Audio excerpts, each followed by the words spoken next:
to do all new assets because you're just doing that for free.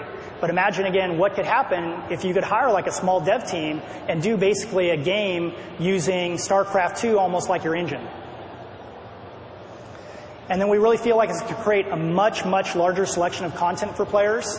We think there's going to be a lot of maps out there going to be single-player maps. We think there'll be multiplayer, and of course, all the different genres.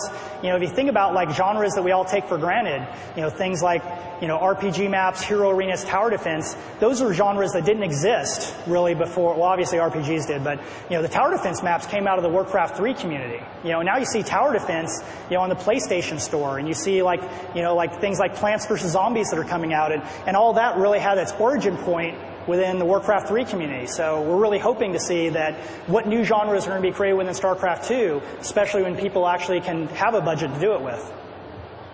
And again, we really feel like it'll add greatly to the longevity of the game and to the service itself. If we do our jobs and give you a fantastic editor, then all the map creators will be able to do their jobs and really keep this community going for the next 10, 20 years. I don't know how long.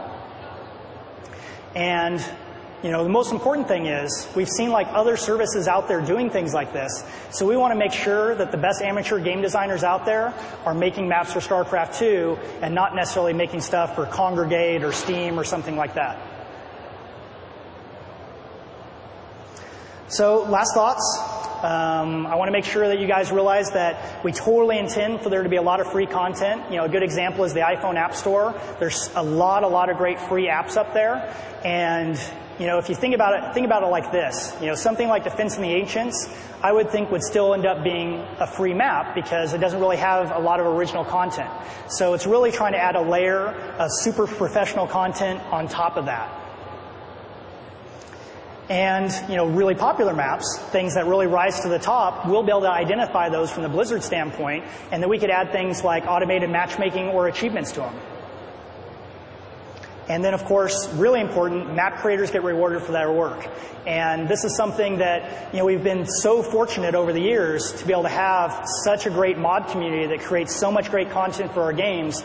So this is really an opportunity for them to also share in the rewards of our success.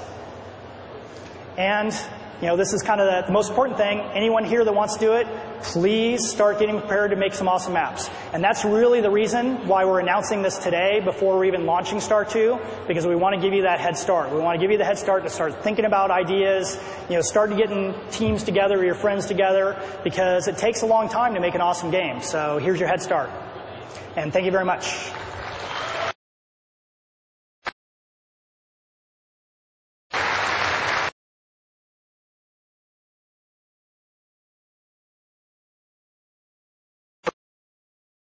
We're happy to take them. Looks like we have. So if you guys do have questions.